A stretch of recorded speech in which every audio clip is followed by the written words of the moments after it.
El Colegio de Ingenieros tiene más de 60 años aportando al desarrollo del país, con 11 consejos de especialidades, 12 consejos zonales desde Iquique a Magallanes, 8 comisiones sectoriales, 3 presidentes de la República entre nuestros ingenieros colegiados, participación en organizaciones de la sociedad civil. ¿Y tú, qué le entregas al país? La ingeniería transforma Chile.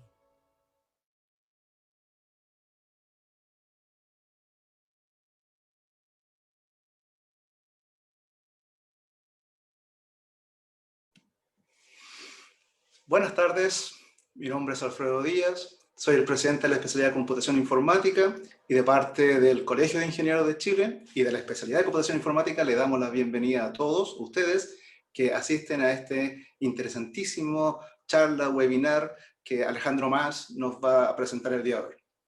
Antes de empezar y antes de presentarles a nuestro invitado, les queremos contar quiénes más están con nosotros hoy día. De parte del Colegio de Ingenieros también nos acompaña Erika Madariaga, Ricardo Salas, Juan Pablo Biaux, Carlos Gajardo, quienes también nos estarán colaborando con la organización y con las preguntas y respuestas de este webinar. También está con nosotros Constanza Cariglio, que nos va a apoyar con la parte técnica de esta sesión. Antes de empezar, les quiero contar brevemente cómo va a transcurrir el webinar. En unos segundos más voy a hacer la presentación a nuestro panelista, a nuestro expositor, quien es Alejandro Mas. Cuando él termine, Erika y Juan Pablo comenzarán a leer las preguntas que ustedes como audiencia deben hacer en la sección de preguntas y respuestas o Q&A de la plataforma Zoom en sus computadores. Por favor, recuerden hacer las preguntas a través de esa sección y no la sección de mensajes o chat. Una vez que terminen la sesión de preguntas que Erika y Juan Pablo le hará a Alejandro, vamos a hacer una encuesta muy cortita de una sola pregunta, solamente para entender algunos temas de la percepción de ustedes, y con eso daremos el cierre de la sesión de hoy. Sin más que nada, les quiero presentar a nuestro invitado del día de hoy. Él es Alejandro Mas. Por favor, Alejandro, tu cámara. Él es ingeniero matemático de la Universidad de Chile. Es doctor en matemática pura de la Universidad Aix-Marseille de Francia. Es director además del Centro de Modelamiento Matemático de la Facultad de Ciencias Físicas y Matemáticas de la Universidad de Chile, quien nos trae hoy la charla titulada sobre el impacto de aplicaciones de trazado de proximidad en el control del COVID-19. Alejandro nos contará cómo ha sido la experiencia de países en Europa, Asia y Oceanía en el uso de aplicaciones informáticas para el trazado de proximidad de contacto y aislamiento, o TPC. Pero además, Alejandro también nos va a contar cómo a través de simulaciones matemáticas basadas con computadores es posible tener ideas mucho más claras de cómo se puede y no controlar una pandemia. Le damos la bienvenida y agradecemos su participación. Y por favor, Alejandro, comienza nomás con tu charla. Gracias. Déjenme, gracias primero a ti, Alfredo, y al Colegio Ingeniero por darme este espacio en su seminario. Realmente para mí es un honor estar aquí, una institución que queremos mucho desde el Centro de Modelamiento Matemático. Déjenme compartir pantalla. Esto lo hacemos todos los días en clase, pero cuando es una charla en el Colegio Ingeniero se pone más nervioso. Bueno, le agradezco a todos además los que están presentes hasta ahora. ¿Cierto? Ya estamos muy desconfinados y los días se nos están haciendo tan complicados como hace algunos meses.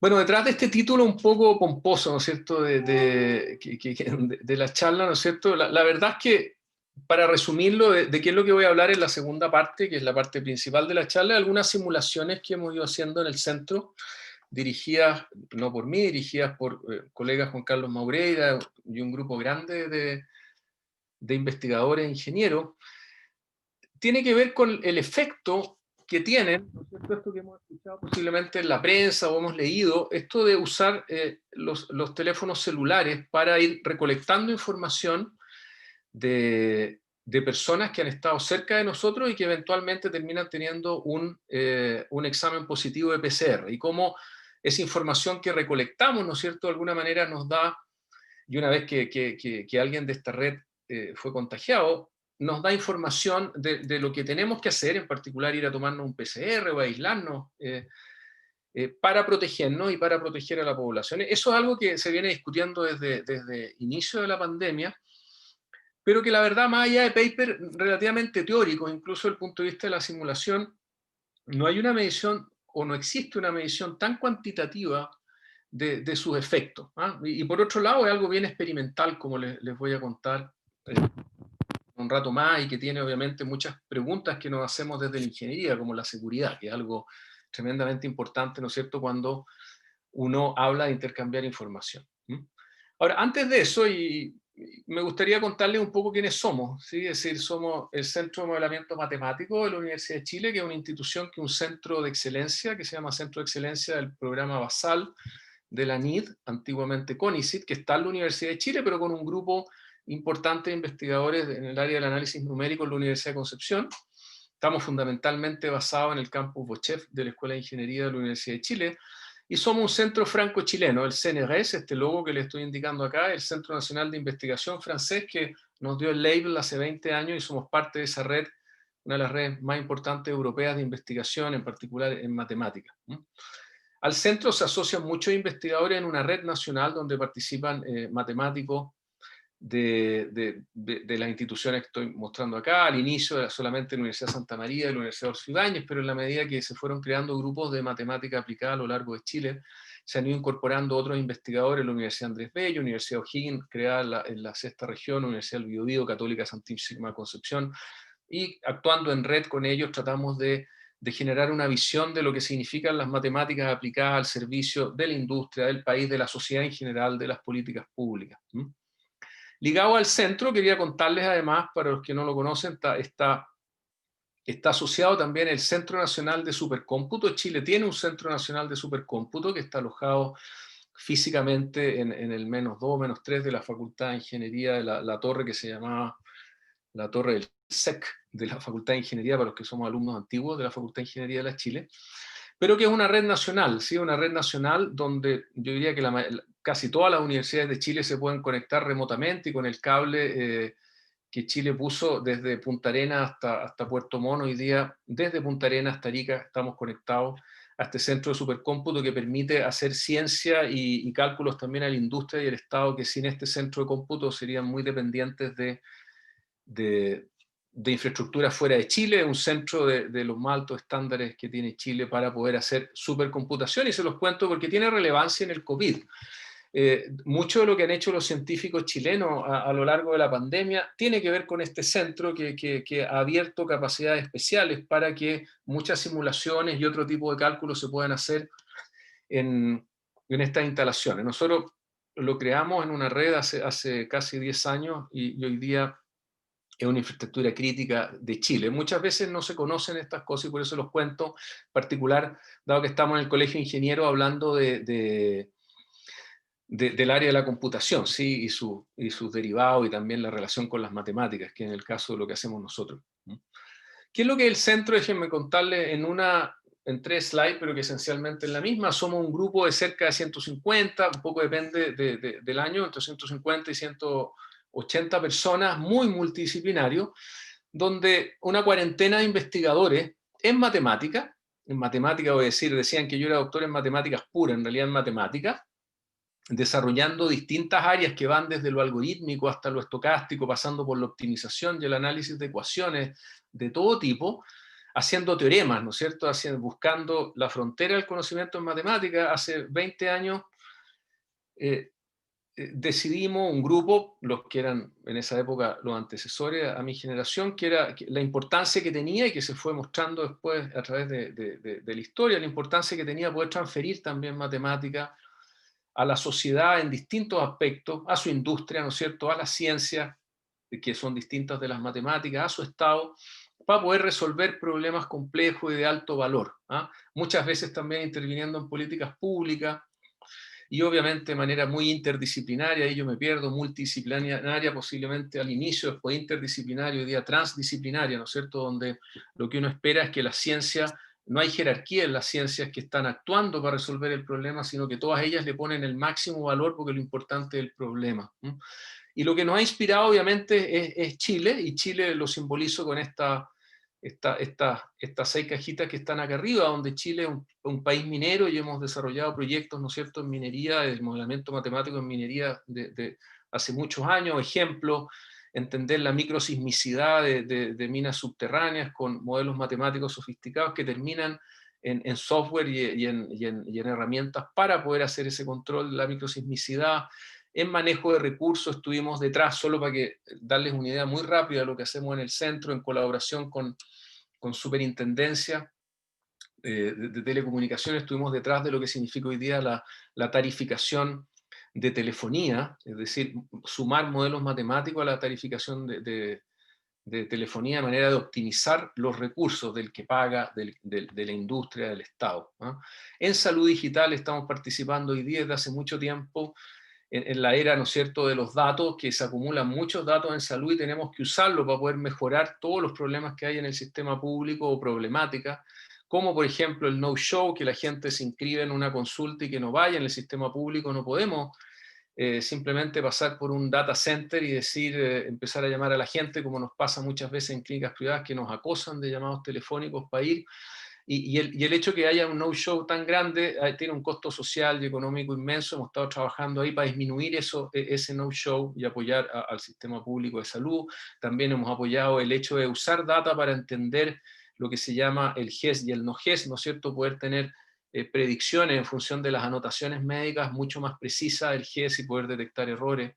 Hemos entrado también en otras ciencias, por ejemplo, en biodiversidad y clima. Hemos estado involucrados en un proyecto gigante que se llama GOSEA, Global Ocean Systems Ecology and Evolution, por su sigla en inglés, que tiene que ver con ligar, entender la data que sale de los océanos, medidas de manera muy multifactorial, por satélites, por biodiversidad biológica, por mediciones físico-químicas, para tratar de entender, no hoy día, pero posiblemente de aquí a 10 años, tener una comprensión de los océanos que nos permita tomar mejores medidas, incluso de producción de pescado, ¿no es cierto? De manera que el cambio climático nos afecte mucho menos en nuestro desarrollo. En el área data, que estoy marcando acá, una tremenda área, ¿no es cierto?, y que tiene mucho que ver con lo que voy a hablar en un rato más.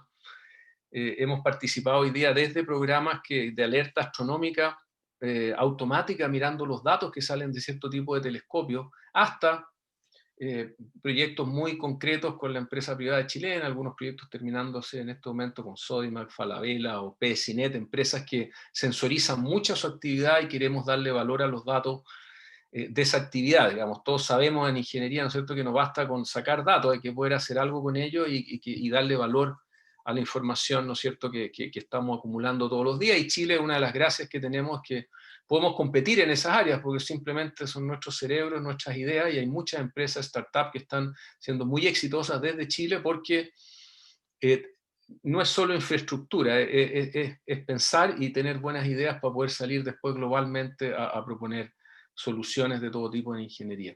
Y un área muy importante para nosotros es la educación matemática, donde el año pasado obtuvimos el level UNESCO, es decir, el sello UNESCO de un programa que se llama SUMI-SIGUE, que lo que pretende de manera muy, muy tecnológica también es educar a los formadores de profesores de matemática, de manera de generar una cadena virtuosa entre los profesores de colegio hasta la investigación matemática, que es de muy buen nivel que hay en Chile, de manera que la alfabetización que necesitamos todos, ¿no es cierto?, en la era digital, y en particular desde las matemáticas, la hagamos cada vez más virtuosa. Eso es un poco lo que buscamos en el centro, ¿sí?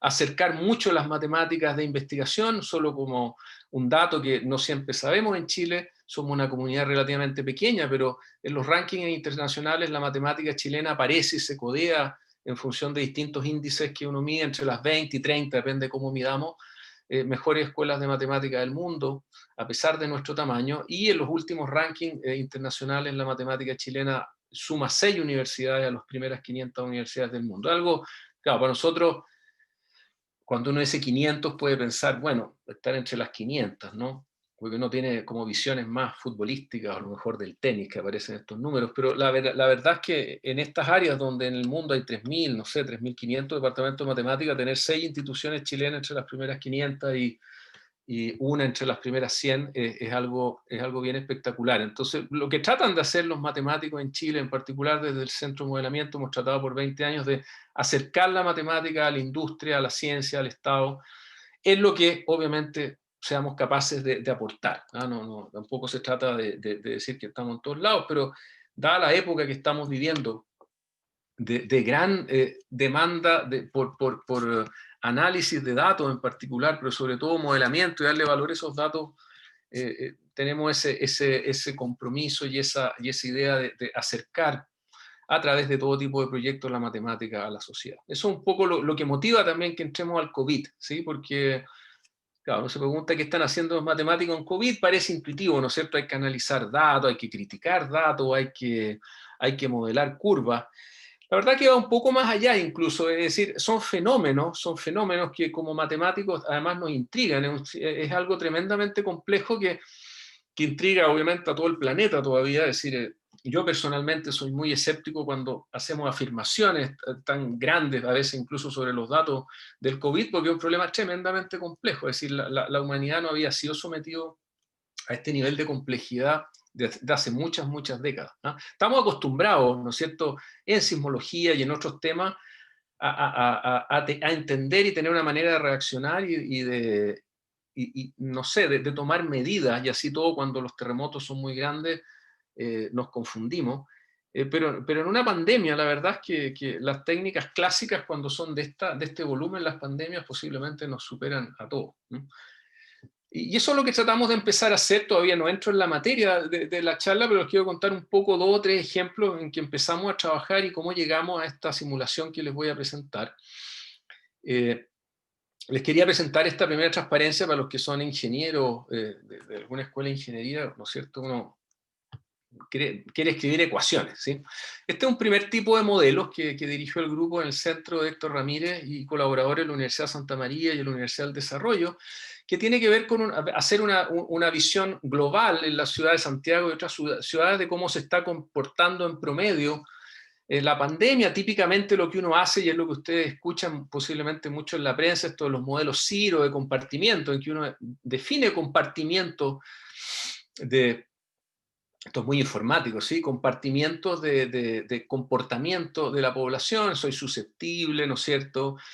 Estuve expuesto a la infección, me infecté de algún tipo, me recuperé, me fui al hospital de alguna manera. Uno hace gráficos, ¿no es cierto?, de alguna manera de transición, eso es lo que modela de lo que está pasando en la pandemia, y a esos gráficos, ¿no es cierto?, esas transiciones las transforma en ecuaciones que pueden ser más o menos sofisticadas. Estas son ecuaciones diferenciales ordinarias, donde hay un poco de control en este caso y algún tipo de control de flujo para poder simular escenarios que se estaban dando desde el inicio en la pandemia. Y aquí se hicieron 2 cosas, además de hacer esta simulación, que está llena de parámetros, ¿no es cierto? Y todos los ingenieros que están escuchando saben que estimar parámetros en tiempo real además es algo complejo, sobre todo para poder hacer predicciones. Es que uno cree que ese es su objetivo con los modelos. Yo diría que no necesariamente semi-cualitativamente tratar de ver a dónde íbamos, y qué es lo que había que hacer más o menos para tratar de cambiar un comportamiento, sobre todo que el desconocimiento de los parámetros era muy grande. Pero bueno, uno calibra estos modelos, y un primer trabajo acá fue ver, yo diría desde el primer informe que hicimos en mayo, era tratar de ver cómo el trazado de contacto era importante, ¿sí? Eso es algo que en epidemiología clásica es algo súper importante. Muchos de nosotros no habíamos leído nada de epidemiología, ¿no es cierto?, hasta que llegó la pandemia, pero en la medida que uno lee, no es experto, por supuesto, todos estos temas son de expertos, pero uno lee que es muy clásico, ¿no es cierto?, hablar del trazado de contacto, y nosotros fuimos a simular qué significaba trazar los contactos más o menos fuertemente. Más o menos fuertemente obviamente tiene que ver con la capacidad que uno tiene física de hacerlo, o incluso informática, que es a lo que voy a llegar en un ratito más, ¿no es cierto?, que es el propósito de esta charla. Y los resultados relativamente también que confirmaban lo clásico, pero lo clásico obviamente cuando uno está en una pandemia con datos reales ya deja de ser clásico, porque hay que tomar decisiones.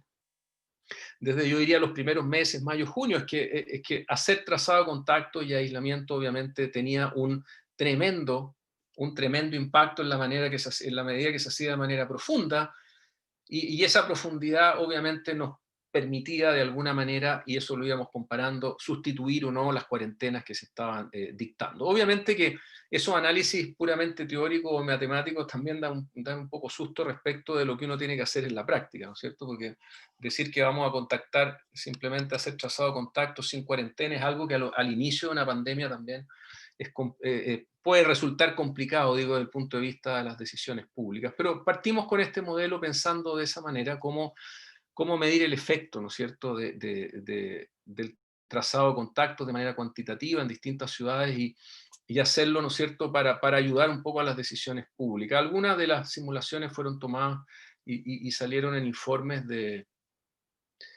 Consejo Presidencial, digamos, las tomaron como informe para poder basarse en ello en algunas decisiones, como referencias bibliográficas, digamos.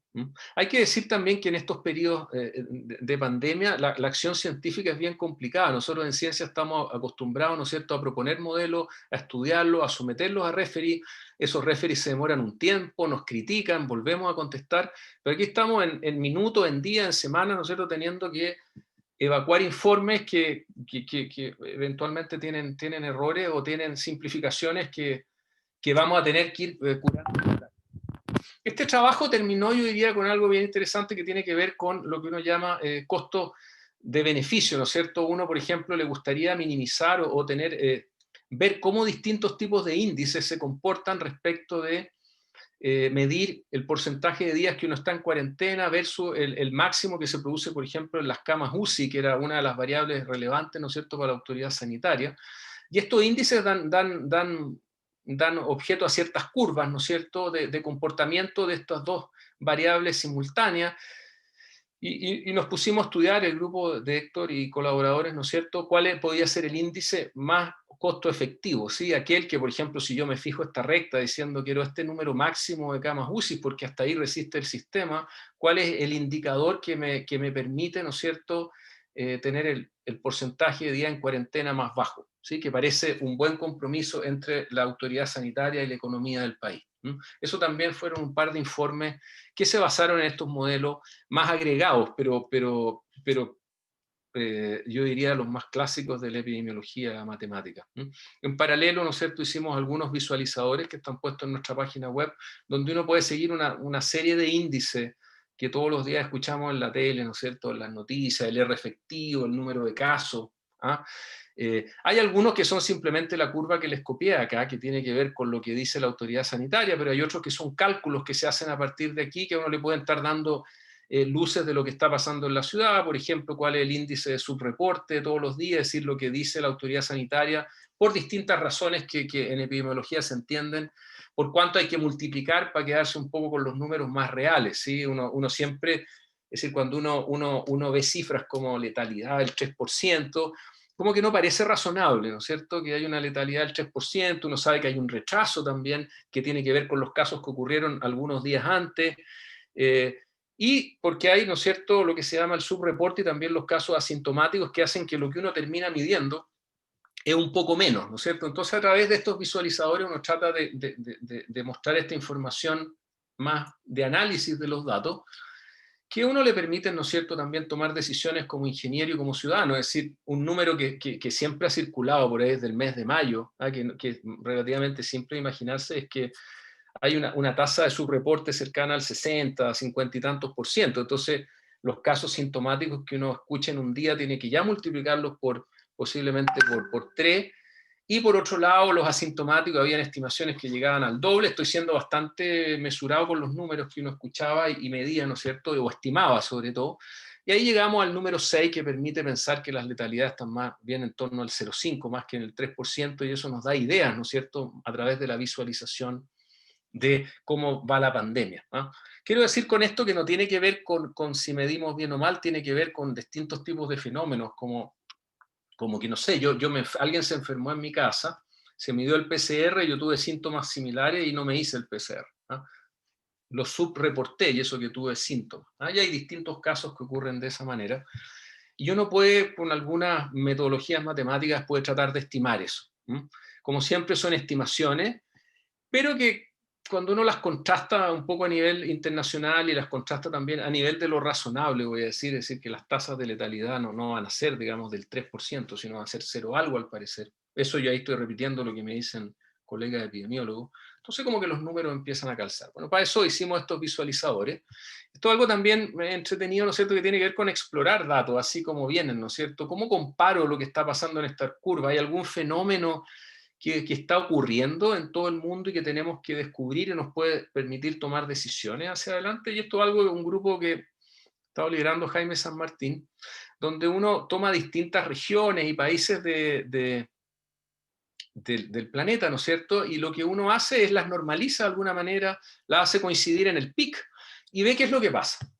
Interesantemente, y esto es algo que observó Jaime, es que claro, cuando subían las curvas parecían muy distintas, pero del pseudo pico, el llamado el pic, del primer pic de las pandemias, las bajadas eran muy similares y había algo bien entretenido, que era, por ejemplo, que Nueva York, la ciudad de Nueva York con Santiago, corriéndolas en el tiempo, ¿no es cierto? Aquí el índice, el eje, ¿no es cierto?, temporal, es un eje que está relativo a Chile, pero en los otros países está relativo al tiempo en que ocurrió el pic.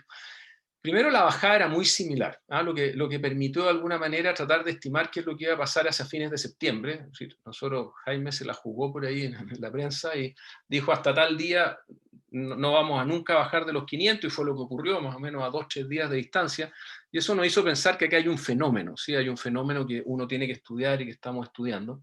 Obviamente las subidas de las curvas es ahí donde estamos todos, yo diría a nivel mundial, muy atascados. ¿Qué significa que suben las curvas? ¿Qué tengo que medir para darme cuenta que están subiendo? Aquí les muestro lo que está en la página web del visualizador del centro.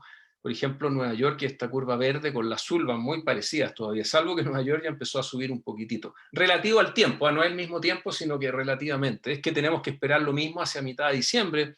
No sé, hasta ahora se han parecido mucho las curvas de bajada. Las de subida, como decía antes, no es claro lo que pasa. La curva alemana con la chilena, con la de Santiago, venían muy cerca, región metropolitana, pero ya de repente la curva alemana se despegó.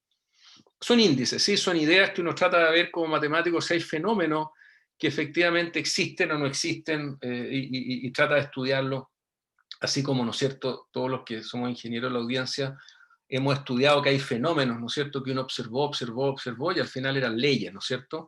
La ley de los grandes números que nos enseñaron cuando éramos estudiantes de ingeniería y hacíamos probabilidades, o muchas leyes que uno usa mecánicamente en computación, porque son leyes, ¿sí? Cuando uno tiene variable aleatoria de tal tipo y pasa tal y tal cosa, entonces esto siempre se cumple. Es que existe una ley de la bajada, etcétera, es el tipo de preguntas que nos hemos estado haciendo. No yo, colegas del centro, ¿sí? Y quería terminar con este ejemplo, antes de entrar ya en materia del simulador que se construyó para estudiar esto de la telefonía.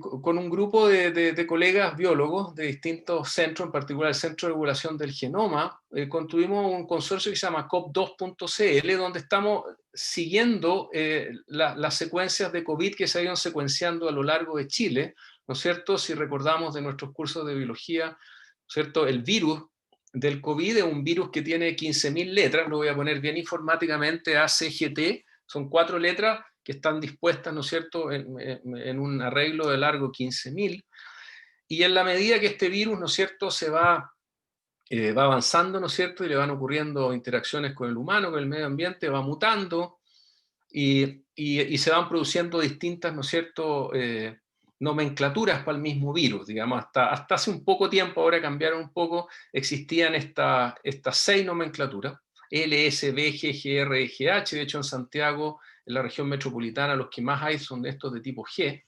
Hemos tratado de seguir informáticamente la pandemia a través de su genoma. El Instituto de Salud Pública ha liberado alguna a través de un sitio internacional, y nosotros mismos, con el grupo del Centro de Regulación del Genoma, hemos secuenciado algunas de estas secuencias, tenemos esa capacidad en Chile, y las hemos ido siguiendo. Entonces, esto es un poco lo que uno hace, uno sigue también la pandemia.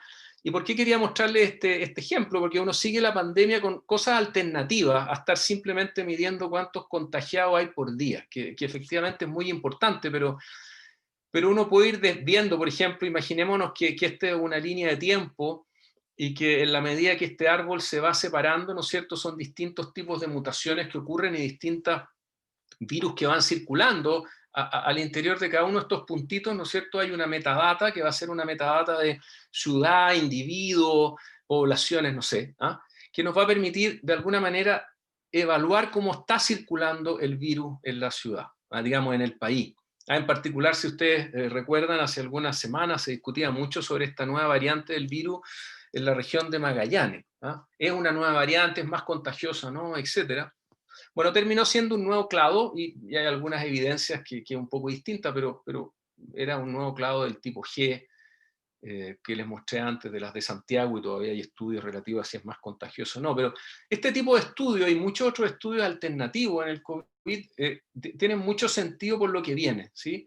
En general andamos muy preocupados de los pics, cuándo va a ser el pic, cuándo nos van a poner en cuarentena, cuándo vamos a tener que cerrar el negocio, cuándo vamos a tener que poner a nuestros trabajadores a trabajar desde la casa o van a volver al trabajo, cuándo la angustia, ¿no es cierto?, de tener solamente los niños en la casa se va a acabar y van a poder ir a un colegio. Entonces hay un montón de maneras alternativas que se han ido pensando de evaluar la pandemia. Y lo que les voy a contar ahora tiene que ver con eso, tiene que ver con cómo uno alternativamente le va sumando tecnología e ingeniería, y lo que les estoy diciendo acá es biotecnología y sobre todo ingeniería, es decir, la biotecnología es ingeniería en computación, en particular es matemática, es bioinformática. Una vez que uno sacó el ADN en un PCR o en algún tipo de experimento, después de eso uno lo puso en una maquinita, empezaron a salir las letras y después esos trabajos de un experto informático para reconstruir el genoma, saber dónde están sus mutaciones. Aquí no me quedó muy lindo, pues está con los logos, dónde están las mutaciones, dónde se acumulan y cómo van ocurriendo en el tiempo, de manera a poder generar estos análisis de evolución física del genoma del virus, que nos puede estar dando luces de cómo se movió además físicamente en el país. Aquí estoy llegando a la última contribución, que es la que de alguna manera motiva la simulación que les voy a mostrar al final y que tiene que ver con nuestro trabajo, con el trabajo de Juan Carlos y su equipo.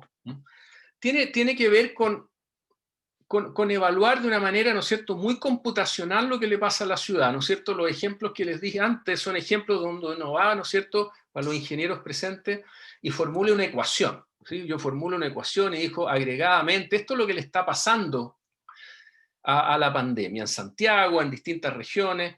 Lo que se hizo esta es una simulación basada en agentes, es decir, donde cada individuo de la ciudad tiene movimiento, tiene features, ¿no es cierto? Tiene propiedades que van cambiando en la medida que él realiza acciones, se mueve en la ciudad, interactúa con otros individuos. ¿Sí? Y eso es lo que dijimos acá que íbamos a simular. Aquí está el logo del Centro Nacional de Supercómputo, no por azar, sino porque hacer este tipo de simulación es tremendamente demandante y sin el Centro Supercómputo posiblemente no nos hubiésemos atrevido a hacer esto. Está en cómo uno establece estas cadenas de Markov o estos procesos estocásticos, ¿no es cierto?, de interacción de los individuos, ¿sí? ¿Cuál es la probabilidad que ocurran eventos cuando los individuos interactúan? ¿Cómo a eso le sumamos el transporte en la ciudad? ¿Cómo ahora, es algo que está sumando la gente que está mejorando el simulador, la susceptibilidad a ciertos tipos de enfermedades de la población distribuida a lo largo de la región metropolitana? Lo hicimos en región metropolitana porque hay más datos, como siempre, no somos muy homogéneos en los datos en Chile. En Santiago tenemos, bueno, en todo Chile tenemos población y rango etarios en el último censo, pero hay muchos datos de transporte que nos permiten, ¿no es cierto?, tratar de simular cómo se está comportando la ciudad en función de las distintas medidas sanitarias que se fueron tomando. Cuando hicimos esta simulación ya los colegios estaban cerrados, había teletrabajo, la tercera edad estaba en cuarentenas comunales. Y lo que estaba pasando en Santiago era que la autoridad sanitaria había definido con algunos criterios, yo voy a decir semi-cuantitativos, porque nunca fueron muy cuantitativos, distintos tipos de cuarentenas dinámicas. ¿Sí? Es decir, si es que el número de contagiados o activos en la comuna o en cierta superficie, voy a decir, en alguna región de la región metropolitana, superaban un cierto umbral, entonces se declaraba una cuarentena de 14 días. No era exactamente así, pero para simular supusimos un esquema bastante determinista, y que obviamente lo adaptamos a decir la autoridad sanitaria cuando ve esta situación, la cuarentena la parte el lunes o el martes, pero no la parte justo el día donde uno encontró que ese número se sobrepasó, ¿sí? Entonces, eso es lo que fuimos a hacer en un momento. Fue un trabajo de mucha gente, Servet Martínez, Vicente Acuña, María Paz Cortés, Juan Carlos, Andrew Hart, que lo vi aquí entre los asistentes. Mucha gente se puso a pensar en el modelamiento probabilístico de la ciudad, de los agentes, y nos largamos.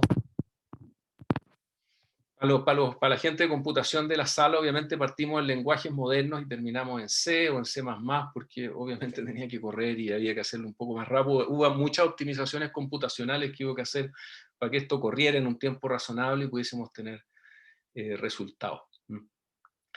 Y fue interesante esa primera simulación, y esta va a ser mi última slide de los preliminares antes de entrar a lo que quería contarles muy precisamente hoy día, porque habían cuarentenas dinámicas en Santiago con estos criterios que yo les decía, y las aplicamos y dijimos como, bueno, el grupo que estuvo simulando, ¿qué es lo que tenemos que ponerle como variables que no estamos controlando? En general, lo que uno no controla, ¿no es cierto?, es la movilidad, y empezaron a salir muchos informes de movilidad en la ciudad de Santiago durante cuarentena, y perdón, ahí a mí al menos se me desconectó, pero sobre todo el distanciamiento social. Entonces, voy a poner aquí mi cursor en esta figura, que es la que les voy a mostrar principalmente. Esencialmente, hicimos una calibración hasta el mes de mayo con datos reales, y ahí largamos la simulación, y a estos, ¿no es cierto?, probabilísticos que estaban en la ciudad de Santiago, los largamos a interactuar lo más realistamente posible, según sus comunas, según sus transportes, etcétera, según esta curva azul, que era que nadie hacía nada, es decir, la gente no se cuidaba y simplemente no obedecía la regla sanitaria, y después de ahí hacia abajo, respetando el distanciamiento social y todas las reglas sanitarias de manera mucho más efectiva. Lo que observamos, y Juan Carlos me mostraba mucho estas simulaciones, porque uno de repente no les cree, obviamente uno es matemático, pero uno dice, pucha, qué raro lo que está saliendo, y interesantemente salió algo que ¿no es cierto? Cuando uno ha hecho cálculo, dice, está el teorema de valor intermedio, ¿eh? Entonces está esta curva azul, que era la curva que era que la gente no hacía nada, que sube mucho, es como la inmunidad de rebaño, y baja muy violentamente, y después se acabó la pandemia. Y están todas estas curvas que tienen que ver con aplicarle cuarentenas dinámicas a la población, pero donde la población reacciona de maneras distintas. El rojo, por ejemplo, tiene que ver con que el porcentaje de aceptación de las medidas es un 30%, de distanciamiento social, quiero decir, el verde es un 50%, el naranjo es casi un 80%. Y lo interesante que veíamos es que por aquí hacia, voy a decir, a fines de agosto, un poco antes de septiembre, estas curvas tendían a parecerse y empezaban a decrecer lentamente, hasta casi fines de noviembre, inicios de diciembre, a una tasa que dice acá del orden de 1000. Mi copia PDF fue muy mala, del orden de 1000 casos sintomáticos diarios, pero como hay subreporte, equivalen entre 500 y 350 casos diarios, que es un poco lo que hemos observado este último tiempo, de hecho, ¿sí? Porque nosotros de alguna manera teníamos muchas dudas, sobre todo porque internacionalmente estaban habiendo segundos peak, etcétera. No creemos que sea una coincidencia, obviamente hay alguna captura del fenómeno de la pandemia en Santiago que ocurrió en esta simulación, y lo interesante es que la sensibilidad, ¿no es cierto?, a lo que responde la población, que estaba por estas curvas azul, roja, verde, naranja, nos mostró que las cuarentenas dinámicas y la sensibilidad se mezclaban a partir de un momento y generaban estas curvas largas. Obviamente, como les dije en las simulaciones de Jaime, la bajada, de alguna manera, la entendimos. La subida, como siempre, es un problema muy complicado, ¿cierto? Complicado porque la pregunta es qué factores se tienen que dar para que esto explote. Hemos hecho simulaciones, obviamente, tratando de seguir este mismo tipo de realismo, y hemos tenido distintos tipos de resultados que no les quiero mostrar hoy día tampoco, para que no nos asustemos primero, o definitivamente pensemos que estamos salvados, ¿eh? Lo que sí, esto que ya ocurrió, se los cuento, y tiene que ver con esta simulación muy cara computacionalmente, pero que nos da esta idea de que estamos simulando a los individuos, y los individuos posiblemente, si los modelamos bien y sus parámetros los controlamos bien, eventualmente tenemos estos comportamientos cuantitativos que nos dan luces de lo que puede pasar 2 o 3 meses hacia adelante. Entonces, hecho esa simulación, por estas coincidencias un poco de la vida, entramos en contacto con un grupo en Inglaterra a través de Pablo Marquet, un colaborador de la Universidad Católica en Ecología, y con el que compartimos la mesa de datos, y después el ministro de Ciencia nos pidió un poco, con otros colegas de otras universidades, entender estas tecnologías que vamos a hablar en un segundo más de uso de celulares para el trazado de proximidad y el control del COVID. Entramos en contacto con un grupo de ingleses que estaban un poco haciendo un desarrollo paralelo a lo que estaba pasando en el mundo. Ellos crearon una empresa, una startup que nos entusiasmó mucho a nosotros además, porque eran gente de computación muy rayada de la seguridad, que venía de Facebook haciendo grandes logros en Facebook en seguridad, blockchain, etc. Se juntaron muchos de ellos y querían desarrollar una herramienta computacional paralela a lo que a lo que se producía a través de algo que vamos a hablar que se llama la API Apple-Google, pero metiéndole mucho más, voy a decir, elementos de modelación respecto a lo que significa trazado de proximidad. Vamos a ver en un segundo, en una transparencia, que ellos empezaron a pensar en el trazado de proximidad no solo de las personas que estuvieron cerca de uno durante un día o 2 semanas, sino trazado de proximidad de redes completas, y abordaron el problema de la seguridad. Es decir, uno de ellos, Tab, había trabajado mucho en Facebook viendo problemas de seguridad que ocurren en Facebook, sobre todo en seguridad de sistemas muy distribuidos, y lo que dijo Tab, bueno, vamos a tratar de probar el teorema de la seguridad, de esto que significa el trazado de proximidad, y eso fue lo que los motivó a entrar. Y como uno de ellos, esas casualidades de la vida, había estado en Chile en algún momento de su vida, eso siempre ocurre, de postdoctorado, de visita, no me acuerdo bien, cuando era más joven entró en contacto con Pablo y teníamos alguna capacidad de simulación para realmente evaluar si estas tecnologías, en particular la de ellos, podía tener un efecto. Estamos hablando de tecnologías que son novedosas, quizás no novedosas desde el punto de vista de que hay muchas aplicaciones, ¿no es cierto?, de celulares, y que uno piense que nos podemos mandar señales de Bluetooth, ¿no es cierto? Puede ser algo no novedoso en una situación de pandemia, pero es novedoso en el sentido que no era parte de los protocolos internacionales probados por la Organización Mundial de la Salud y distintos tipos de gobiernos para ser efectivos en este tipo de situaciones. De hecho, existen no muchos lugares en el mundo donde está la especialidad que se llama epidemiología digital, que me sorprendió mucho cuando empezamos a entrar en estos temas, que existían muy pocos países y de hecho era muy cuestionada en las distintas escuelas de epidemiología que existen. Había un grupo en Suiza que empujó mucho por este tipo de soluciones. Entonces, la novedad está sobre todo en el hecho que hay que resolver problemas ingenieriles muy complejos como la seguridad.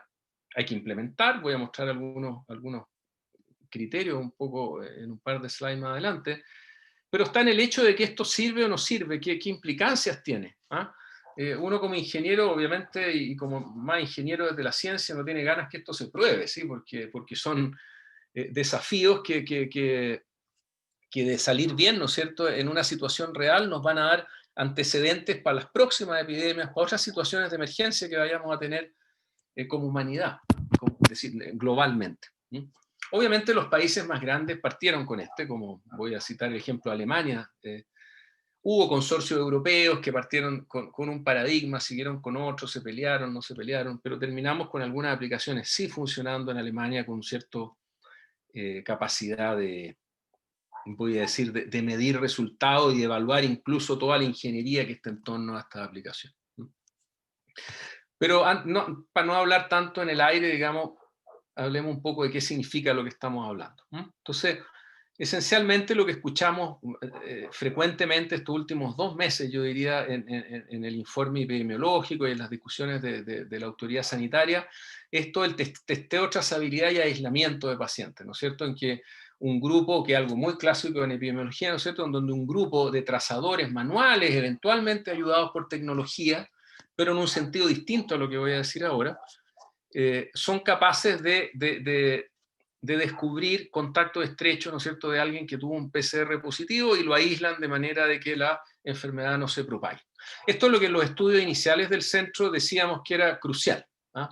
Cómo en la medida que hacíamos más profundo esto, cualquier simulación, y algo muy conocido en epidemiología, pero es bueno verlo en una ciudad real, con parámetros reales, con una epidemia real, cómo el hecho de hacer trazado en las simulaciones mostraba que era realmente uno de los temas que daba más efectividad al tratado de la pandemia. Y es algo que obviamente hoy día la autoridad sanitaria hace varios meses está implementando y está hablando. ¿Por qué? Porque uno sabe que no puede vivir en cuarentena, que no puede vivir llamando a cuarentena y tiene que tener maneras de controlar también haciendo trazado de enfermos o de cercanos enfermos. En paralelo, ¿no es cierto?, en el mundo existe esta idea de trazabilidad digital de contacto o notificación de exposición. No es trazabilidad, digamos, no es en el sentido clásico de yo encontré a este que estaba cerca, sino que de alguna manera, usando dispositivos, tecnología, uno quiere que le notifiquen que de alguna manera estuvo cerca de alguien que tuvo PCR positivo. No necesariamente es estrecho, y no necesariamente es alguien que uno quiere conocer y saber quién era. Simplemente tener alguna manera, directa o indirecta, sobre todo indirecta, pensando en la seguridad, de saber por algún dispositivo tecnológico que estuve cerca de alguien que terminó teniendo un PCR positivo. ¿Sí? Y eso empezó a ser discusión pública en los países más desarrollados desde voy a decir, abril, marzo, mayo, que aparecieron las primeras aplicaciones, en mayo en realidad la API de Apple Google. De eso es lo que estamos hablando. ¿Sí? Y una de las tecnologías es la que tiene que ver con el Bluetooth, y que tiene que ver que hay dos personas, ¿no es cierto?, que de alguna manera estuvieron en contacto, pero no se conocen, y que tenían una aplicación en su celular que les permite intercambiar tokens o información de ellos criptada, ¿no es cierto?, que se va a mantener ahí por un cierto tiempo, y que en la medida que alguno de ellos tiene un PCR positivo, yo puedo ser notificado, puedo saber que esa persona que estuvo en mi red de contacto tuvo un PCR positivo y puedo tomar una acción. En general, la discusión se basó en muchos temas, pero primero había que tener esta posibilidad de intercambiar tokens de cercanía, y ahí está la aplicación, la API de Apple Google, ¿no es cierto?, que hizo eso posible, que es óptima, etcétera, etcétera, lo más óptima posible, y a partir de ella se hizo pública, y muchos desarrolladores, ¿no es cierto?, la tomaron para hacer aplicaciones que permitiesen de una u otra manera ejecutar este protocolo de informarse. Y aquí hay muchos paradigmas. Uno de hecho tiene que ver con quién maneja la información, y se habló siempre de paradigmas centralizado y descentralizado. Voy a resumir, en realidad no es necesario ni siquiera decirlo correctamente, pero para que las palabras hagan sentido. Centralizado tiene que ver con que hay un servidor, ¿no es cierto?, que acumula esta información y reparte, pero tiene toda la información de todos estos usuarios, ¿no es cierto?, que se están contagiando, y tiene los tokens, ¿no es cierto?, que yo capturé, ¿no es cierto? Entonces me está informando y me está diciendo, mire, usted estuvo cerca de no sé quién, y vaya y tómese un PCR o toma alguna medida. Y está el ejemplo más descentralizado, donde uno espera, ¿no es cierto?, que la comunicación con la nube o con la información de algún tipo más centralizada sea muy mínima, y que el análisis se haga más bien en el dispositivo. Obviamente que este mecanismo esta figura no es completa, ¿sí? Uno necesita, si esta persona, ¿no es cierto?, tiene un PCR positivo, uno esperaría también que de alguna manera tecnológica se le informe a la nube el token de esta persona, y ese token después yo, si estoy descentralizadamente, lo puedo ir a mirar y a buscar, a bajar y compararlo con los que yo tenía almacenados en mi celular y tomar decisiones. Y el tomar decisiones tiene que ver con otra etapa, ¿no es cierto?, del modelamiento, que ya no es la parte solamente informática, que tiene que ver con hacer análisis de riesgo, es decir, qué índices de riesgo yo le voy a dar a los individuos en función de la información que yo fui guardando en mi celular y que se fue haciendo positiva o menos positiva. ¿Por qué hablo de riesgo? Porque hay gente que a lo mejor se hace positiva y yo la vi hace 20 días. Eso tiene poco riesgo. A lo mejor la vi hace una semana, o a lo mejor la vi ayer. Por la evolución de la enfermedad, entonces, todo ese tipo de consideraciones tener que tomar para inventar índices de riesgo los mejores posibles, ¿no es cierto?, para poder tomar decisiones individuales. De eso estamos hablando. Esta es una discusión tremendamente rica que ha ocurrido desde, no sé, marzo, mayo, con la aparición de la API de Apple Google, y que obviamente también nos toca en Chile. Nosotros en Chile estamos hablando de esto por lo menos hace 3 o 4 meses, desde desarrolladores, obviamente, que están en contacto con desarrolladores chilenos propios o de fuera de Chile, o en ambientes académicos, ¿sí? Porque los problemas académicos no son menores. Ya les hablé del centralizado y descentralizado, ¿sí? Es decir, y esto tiene mucho que ver con la confianza de la población en la autoridad. Es decir, si yo hago esquemas centralizados, bueno, a lo mejor van a saber que estuve quizás dónde tocando cacerola, ¿ah? Pero también yo diría que abre una discusión, esto de centralizado, descentralizado, es que esta discusión de que cuando uno está en una epidemia o está en una crisis tan grande sanitaria, incluso tiene que ver con si soy capaz, si tengo derecho a preguntarme, ¿ah?, si esto es algo importante, ¿ah? A mí me parece importante que sea descentralizado. En nuestras conversaciones con la gente de Inglaterra, estos eran los puntos principales para ganar en adopción de la tecnología. Pero a lo mejor cuando las crisis son tan grandes, uno va a tener que renunciar un poco a algunas cosas. Esa es una discusión que no era menor en algunas partes del planeta, en que la cosa centralizada les parece que termina ordenando también a la sociedad, ¿ah? Pero esas son discusiones, ¿ah? Son discusiones muy ricas, informáticos, filosóficas también, respecto que tienen que ver con el bien común y tienen que ver con hacer útil o no la tecnología en tiempos muy pequeños. Terminó ganando lo descentralizado en general en todo el mundo. Les quería contar también que obviamente para gente que es más informática hay otros sistemas también para tratar de ejecutar un programa como este, que usando GPS, que simplemente marcando ubicaciones, es un esquema muy centralizado, ¿no es cierto?, en que de tiempo en tiempo, simplemente por las ubicaciones donde yo estuve, me pueden informar que por ahí pasó a una cierta distancia alguien que tuvo PCR positivo. Esto existe, ya hay gente en Chile desarrolladores en Chile que están proponiendo esta solución. Ahora, lo que más ha aprendido de esta solución, que está basada en la API de Apple Google, que tiene que ver, ¿no es cierto?, con este intercambio de tokens a través de Bluetooth, y las aplicaciones desarrolladas a partir de esa API.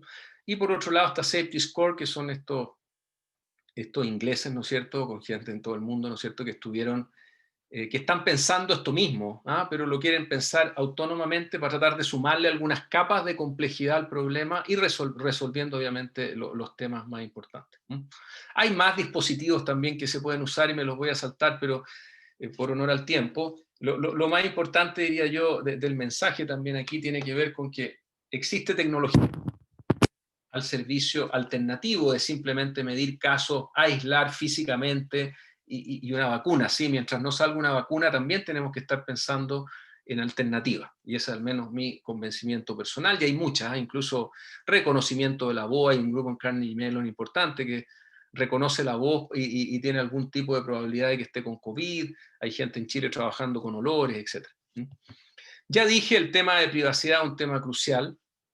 Y eso es algo que obviamente tomó la API de Apple Google y su recomendación es que es descentralizado, en cada país hay una única, lo toma el gobierno y hay una única aplicación basada en ellos que tiene que funcionar. Hay un montón de requisitos que pone Apple Google para que esto funcione en los países. Incluso la Organización Mundial de la Salud hizo 17 considerando en un paper que salió hace un par de meses respecto al uso de estas aplicaciones. Les pongo esto acá sobre todo para entender que esto todo es en exploración. Y por eso que nos estimuló tanto hacer estas simulaciones. Porque es realmente en exploración y tratar de cuantificar qué significa esto.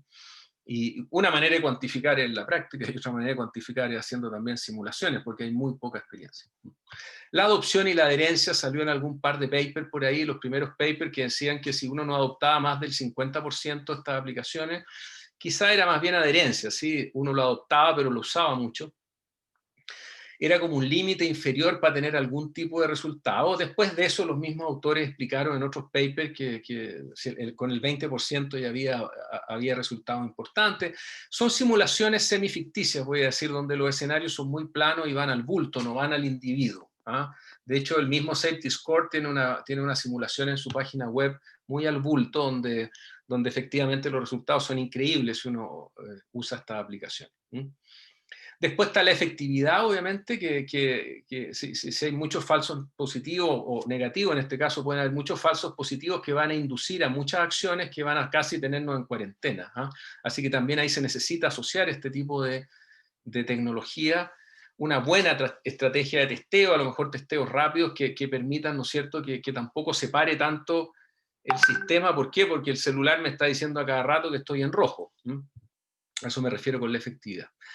Y fuimos descubriendo en este comité que hicimos con un grupo de la Universidad de Concepción, Católica, la Chile, Universidad del Desarrollo, expertos en datos, que este de la implementación, nosotros nos entrevistamos con muchos desarrolladores, todos muy serios, ¿no es cierto?, de este tipo de aplicaciones, y desde los precios hasta los tiempos cambiaban en un orden de magnitud. Entonces, claramente, o estábamos hablando de cosas distintas, o realmente la experiencia de aquellos que están mucho más avanzados en esto tenía mucho valor en términos de todo lo que hay que calibrar, etc.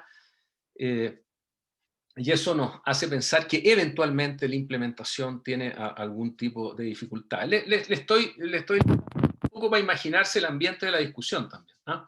Está desde, ¿no es cierto?, desde decir que esto es bajar una aplicación, instalarla en los celulares y tiene un cierto costo, como todas estas cosas tienen costo, y le echamos para adelante, o países bastante que llevan una cierta delantera en esto, como los grupos alemanes, en que decían, no, esto realmente para que funcione, la implementación también es un problema, o es una problemática que tenemos que resolver desde la ingeniería, ¿no? Y nos mostraban todo tipo de ejemplos.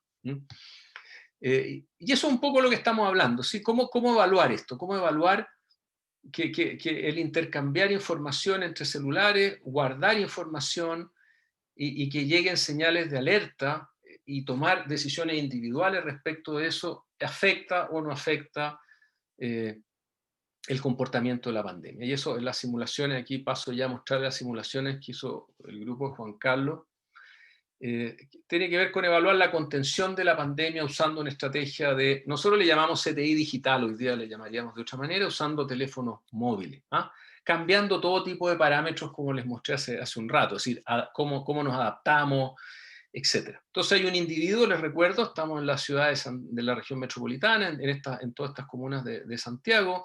Tenemos un simulador que simula de alguna manera la rutina diaria con distintos parámetros, de ir al trabajo, de volver a la casa, de ir a un supermercado, volver al supermercado, y la dinámica del transporte, que es interesante mirarla un ratito. Todos sabemos que el transporte en Santiago no es homogéneo, digamos, no nos movemos de la misma manera, hay hubs, ¿no es cierto?, hay lugares donde hay intercambios de población tremendamente masiva. De hecho, de observar esta información, otro grupo en el centro estuvo trabajando en una noción que se le llamó el R efectivo intercomunal, de manera de tratar de ver cómo las comunas se afectan en el cambio de esta tasa de contagio, ¿no es cierto?, que vemos todos los días en el televisor, que en Chile está ahí como parada en el 1 hace tiempo, ¿no? Entonces teníamos este simulador, y la idea fue a cada uno de estos individuos ponerle un celular, además, ponerle un celular, y ese celular con una aplicación que era capaz de recuperar el token de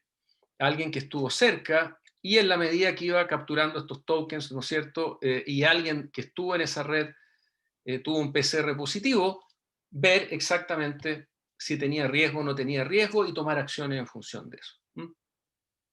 Aquí les quería decir que, bueno, el grupo, nosotros obviamente nos basamos en el grupo de Inglaterra, porque tiene una profundidad más grande de red, que se lo voy a mostrar en un segundo, y ellos esencialmente la parte de seguridad y el registro de contactos se hace con toda una técnica de blockchain, que para los que son expertos pueden ir a leerlo. De hecho, esto es absolutamente público, pueden seguir a SafetyScore en un Slack que es público. Ellos aceptan que uno incluso meta la cuchara para discutir con ellos. ¿Qué significa esto de la red? Solo para ser más preciso y no hablar simplemente con las manos. Está el primer contacto, ¿sí? Alguien que pasó cerca de mí.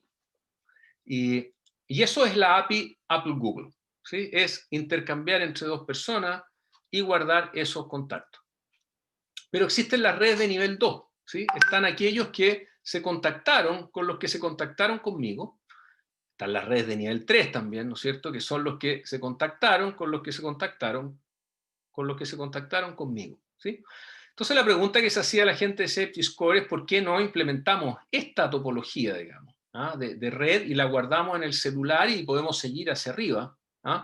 Obviamente eso hay que evaluarlo. Si tiene sentido, porque esto obviamente, cada vez que hago un círculo más grande, esto tiene un costo en el Bluetooth, tiene costos informáticos, se gasta la batería, etcétera, y esto tiene que ser algo que se use. Obviamente ellos están pensando en esos problemas. Y el otro problema es cómo yo guardo esta red de manera que sea segura.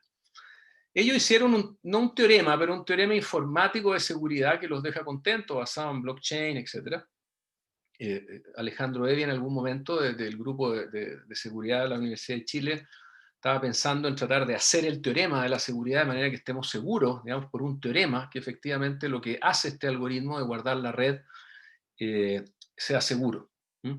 Pero esa es la idea, ¿sí? Hay una infección confirmada por PCR, se registran como transacciones que distribuyen un token viral con fecha de contagio y se aísla al contagiado. Y todos los individuos en la red de contactos del contagiado reciben ese token viral del contagiado indicando el nivel de contacto cuando fue generado. ¿Sí? Eso es esencialmente lo que uno está simulando. Por ejemplo, en este dibujo se contagiaron este naranjito y obviamente que generó toda esa red de contacto, se contagió este azul, generó esa red de contacto, etc. Y en cada unidades de tiempo que uno define en la simulación, bueno, uno va midiendo cuál es esta red de infectados y que ¿cómo se traduce en mí? Se traduce en un cierto índice de riesgo. ¿Sí? Aquí es una manera muy simple que posiblemente muy rápido, pero el riesgo de los naranjos, azules y verdes es distinto. Por ejemplo, 10, 5, 2,5, le puedo poner un valor. Y en la medida, y en una unidad de tiempo, en la medida que estuve con 2 verdes, 4 azules, 3 naranjos, hago mi fórmula lineal. Esa es una manera de hacerlo, simplemente lo simplifiqué simplemente como ilustración. Eso me va a dar un índice de riesgo en mi celular que me va a permitir tomar decisiones. Acá le pusimos un índice súper alto del límite del aislamiento. Cuando uno llegaba a 80 ya había que aislarse, es decir, era bastante permisivo con el riesgo. Y eso es lo que fuimos a simular, eso es lo que nos pidió un poco Safety Score que hiciéramos. Bueno, este otro ejemplo aquí no estaba con riesgo, 47,5, que era 82,5, alerta. ¿Cómo en general uno simula esto para que sea descentralizado? Lo interesante es que la decisión es individual, ¿sí? Uno tiene que decidir si es que decide o no decide hacer lo que tenga que hacer. Uno esperaría que por el bien común aquel que tiene un índice rojo se aísla. Ahí les pongo el white paper o el sitio web de Safety Score, que es safetyscore.app, si quieren ir a mirar lo que ellos han hecho, si ustedes son un poco más computines, ¿no es cierto? Es interesante porque se pueden inscribir en el Slack y pueden seguir estos desarrollos, lo que ellos están haciendo. Es gente súper interesante y con experiencia en distintas empresas computacionales en el mundo. Y fuimos a simular muchos escenarios. Más que leerles todos los escenarios, voy a tratar de avanzar rápido hacia mis transparencias, pero esencialmente las dimensiones que simularon fue la adopción, la profundidad de la red, ¿sí? La adopción es cuántas personas en mi población, cuál es el porcentaje que adoptó, la profundidad, es decir, nivel 1, 2 o 3. Los escenarios de referencia eran ciudades con cuarentenas totales o ciudades abiertas con distanciamiento social y mezclas entre ellas usando esta aplicación y dimensiones como la movilidad de la población, el contacto social, el nivel de acatamiento de las reglas de la autoridad sanitaria. Todo ese tipo de parámetros los fuimos simulando para ver en cada uno de esos escenarios cómo funcionaba la simulación y si ganábamos o no ganábamos algo. En general, ¿qué es lo que uno quiere ganar? Es, por ejemplo, que no se sature el sistema sanitario.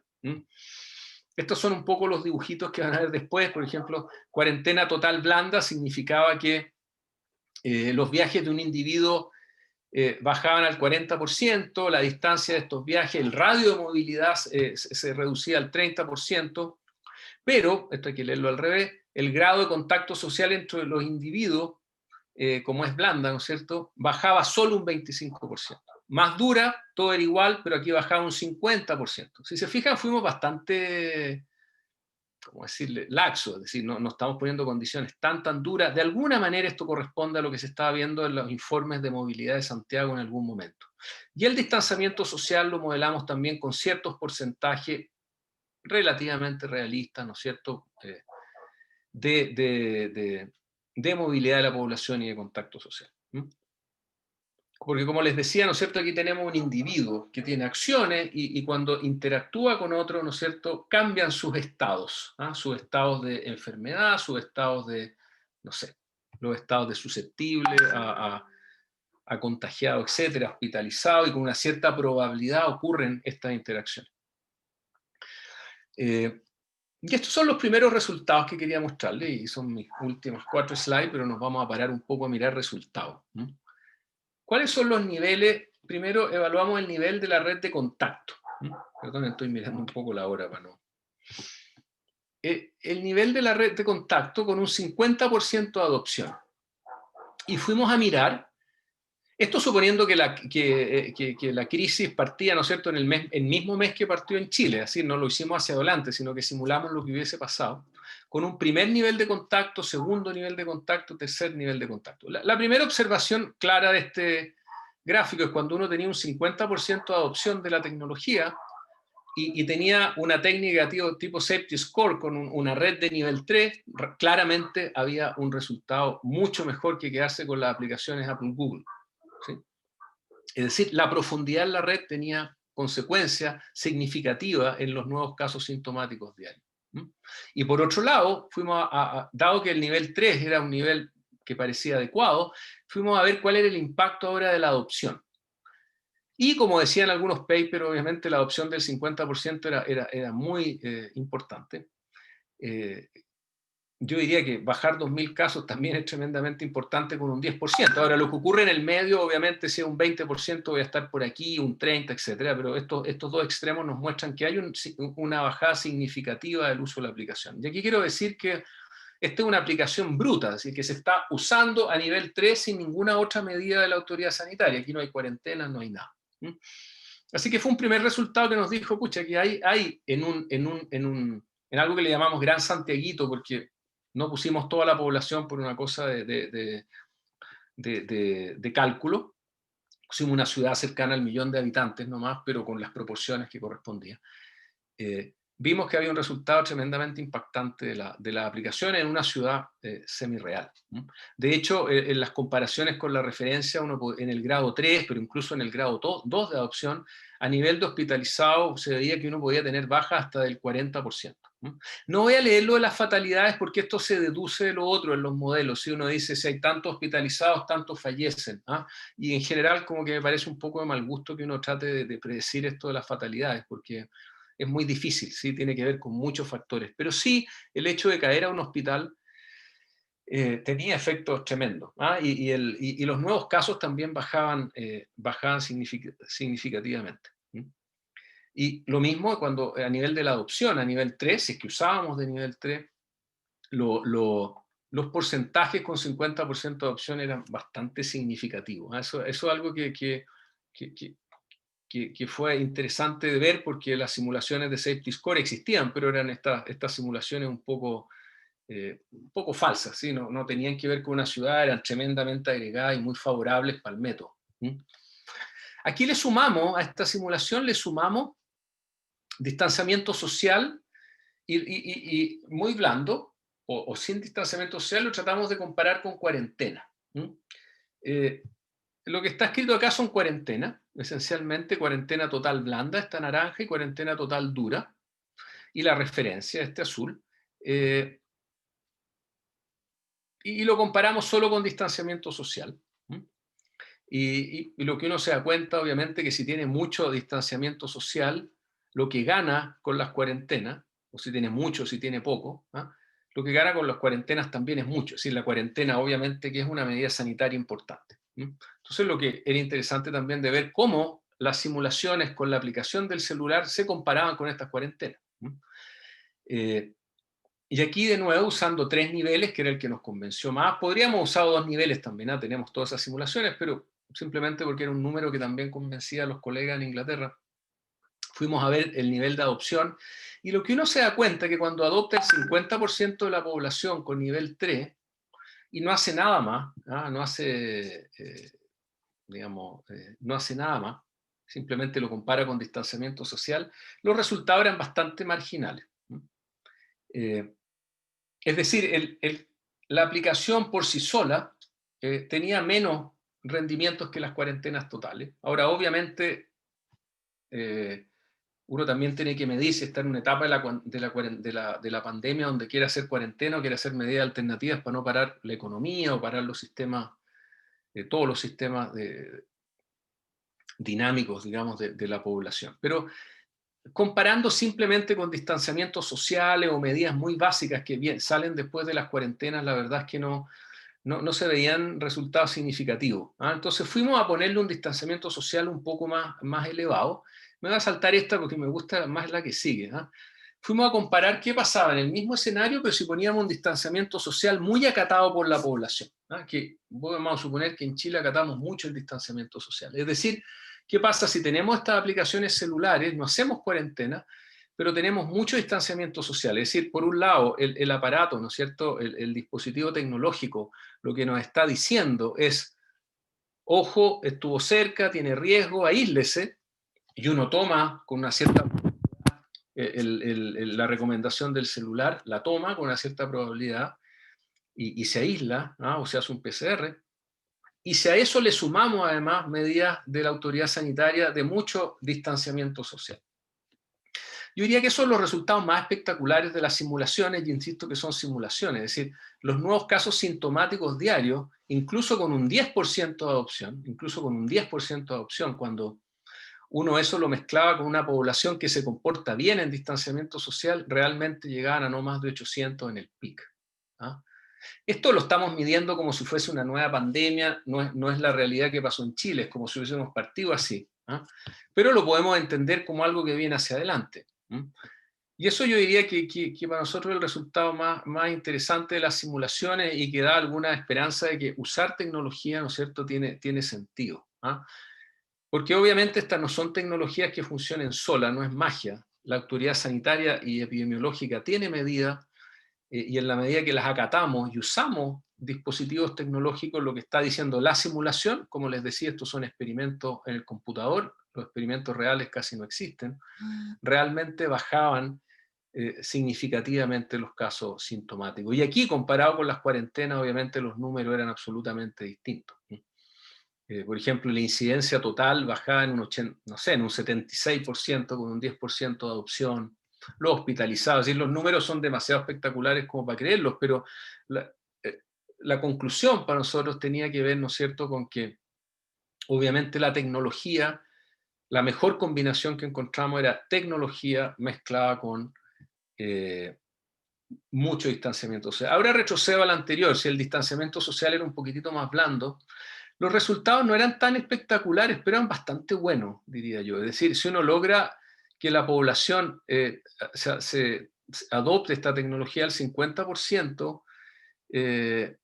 la verdad es que casi estábamos simulando una cuarentena total si es que le sumábamos distanciamiento social blando. Y eso también es positivo, es decir, porque también hay disminuciones importantes de los hospitalizados, 50%, 40% son números elevados. Insisto, son simulaciones, quizás la gracia de esta simulación es que es una simulación a escala de una ciudad, tratando de simular lo mejor posible lo que pasó en esa ciudad y entendiendo que la simulación que habíamos hecho antes con este mismo esquema de lo que iba a pasar de manera real, no había resultado tan errónea, ¿sí? Esta tendencia larga que tenemos desde más o menos el mes de agosto, con un decrecimiento paulatino, ¿no es cierto?, que está en torno a los 1000, descontando el subreporte, es decir, cercano a los 300 hace un tiempo ya, la región metropolitana, tenía algo de realista, y eso hacía pensar que a lo mejor estas simulaciones no son tan poco realistas. Pero eso es un poco lo que hicimos y lo que quería contarles. Y bueno, tenemos algunas conclusiones. Se puede lograr una reducción importante del número de casos infectados combinando la política de distanciamiento social con una estrategia, ¿no es cierto?, de digital de contacto, pero con una adopción de la tecnología medianamente alta. Ahora, después depende de los resultados que uno quiere tener, si uno lo quiere tener medianamente alto o no. Hoy día en Alemania, yo creo que ya van en el 20%, un poco más. Hay que ser realista, digamos. Es decir, 20%, ¿qué significa? Si este es el 10, 20% está por aquí. Y 20%, ¿no es cierto?, está por aquí. Quiere decir que los picos que uno tiene igual son bastante menores a lo de las cuarentenas, sin hacer cuarentena. Sí, eso es lo interesante. Yo no estoy con eso haciendo un llamado a no hacer cuarentena, simplemente a decir que eventualmente la tecnología es útil para darnos herramientas que nos permitan en las etapas sucesivas, eventualmente, insisto con esa palabra, tomar decisiones de otra manera, ¿no? Es decir, la epidemiología médica, que es la que conocemos más por la prensa, ¿no es cierto?, necesita también de conversar, así como la ingeniería, conversar con la medicina, para ver si somos capaces de tener estrategias que se vayan sofisticando y que nos vayan reduciendo, digamos, el daño que producen todas estas situaciones psicológicos, económicos, etcétera, en la población. Y eso quería contarle, y gracias por haberme escuchado.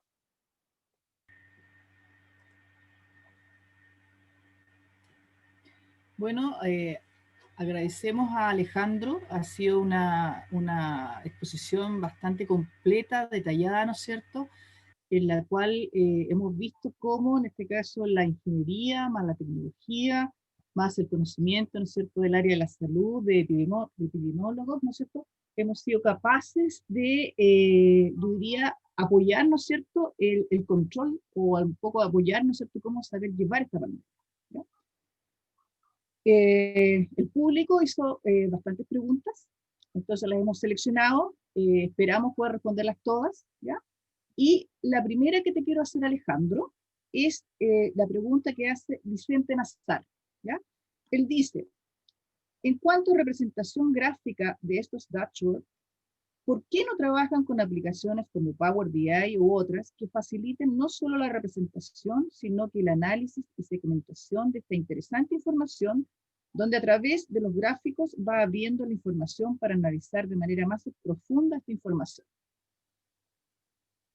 Yo te lo voy a responder desde mi ignorancia, porque la verdad es que necesitamos colaborar con más gente que haga ese tipo de cosas. Nosotros somos matemáticos, ¿ah? Y efectivamente la manera de presentar lo que estamos presentando es muy tradicional, y yo estoy de acuerdo con él, ¿ah? Es decir, de hecho, en el visualizador que hicimos fue algo que se montó como en 2 o 3 días con el estudiante de ingeniería informática que teníamos a mano, ¿ah? Y para poder, pero yo estoy absolutamente de acuerdo con él, es decir, la visualización en datos es crucial hoy día, y permite aprender de ellos mismos, ¿ah?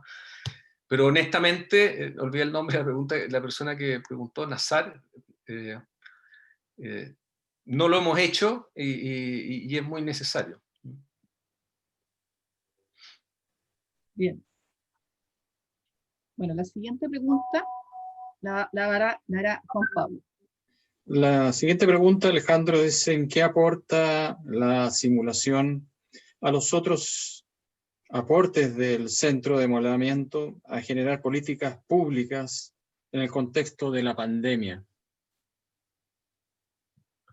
A ver, es una buena pregunta, porque siempre las simulaciones, en algún momento, incluso una frase célebre diciendo que alguien se había decepcionado a las simulaciones, ¿no?